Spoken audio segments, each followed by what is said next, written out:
the conduction system of the heart,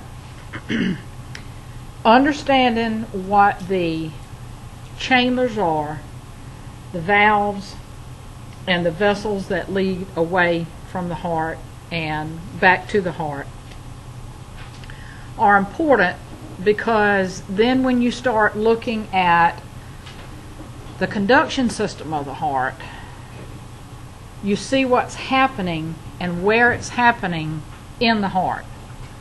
So you've got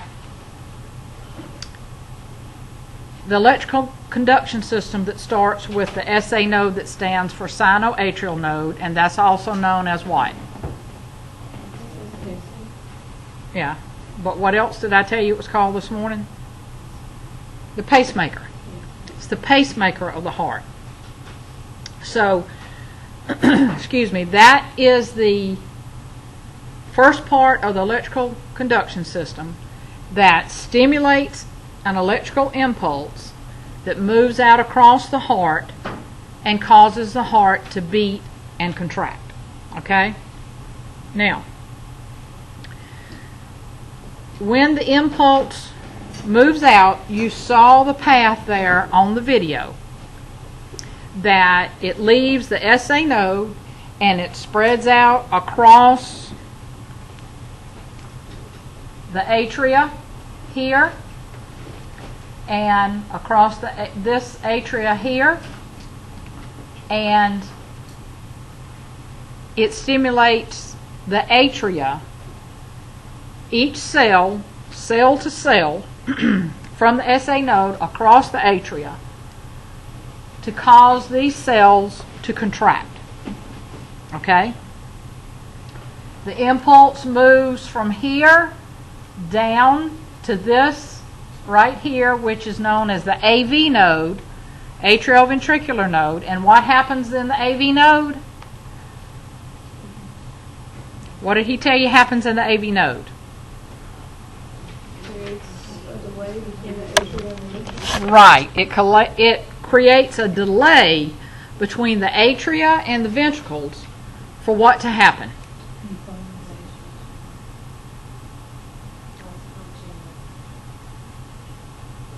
Blood, what now? The blood flows from the atria at the same time, and the impulse is stopped in the AV node and delayed there, so that the blood can completely empty from the atria into the ventricles. If the impulse did not stop in, or I should say, if the impulse did not delay in the AV node for just a very, very small moment of time, then the atria would not be able to completely empty into the ventricles the way that they should. Okay?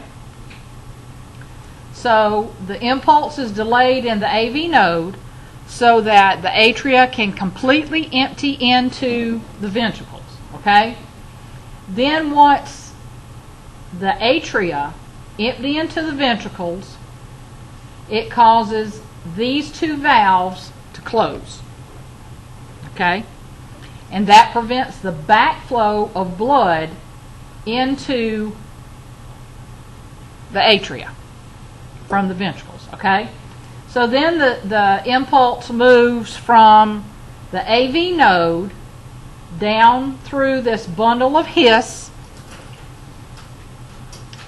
and then the bundle of His, the conduction system then branches into two branches. Okay? You have the left bundle branch that goes to the left side of the heart, the right bundle branch that goes to the right side of the heart. And you can see that he said here in the left bundle branch you have an extra branch that comes off and helps to cover the left ventricle, once again because that muscle area is so large. and the impulse moves down these bundle branches, up this side of the left ventricle, up this side of the right ventricle, and these bundle branches then move into the Purkinje fibers. And that's what covers all the sides of the ventricles at that point. So the right side don't have anterior fossa? No, it does not, because the muscle area is not as large in the right side as it is the left side. So the AV node is right in here. That's where the impulse is slowed down or delayed for just a very small moment in time. And then as the impulse moves down from the AV node through the bundle of His, then that part of the electrical conduction system branches into two branches then in this septum. Okay?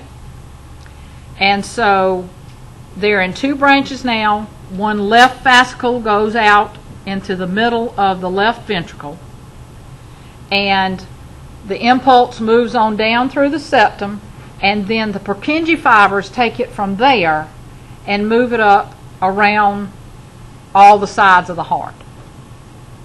Okay? So you have SA node to AV node, delay there, then to the bundle of His.